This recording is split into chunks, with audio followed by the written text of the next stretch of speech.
Today I'm going to tell you a little bit about a project that we've been undertaking for the last 18 months in 3 countries, in Kenya, in the Philippines and in Chile, working with small groups of school leaders, head teachers in each country. What we've been trying to explore is whether if these head teachers use an improvement science methodology, the idea of plan, do, study, act cycles, if using this methodology helps them to solve problems in their schools, to improve different kinds of processes that are happening within their schools and their communities.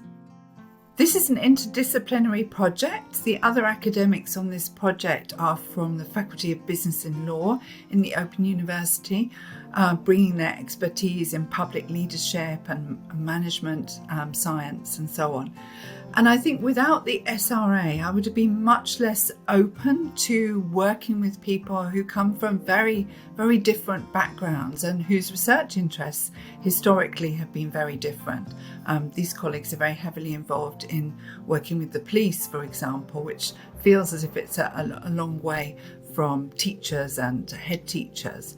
So I think what the SRA has enabled me to do is to be more open to different kind of epistemologies, different research methods, and different kind of ideas, which then we can take it into our projects.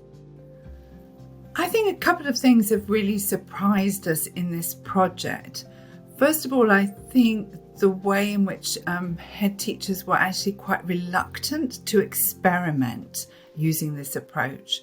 And it took quite a long time for them to feel comfortable, to feel that they had permission to do something different within their school. And we're only talking about things here which are very, very small in terms of activities within the school.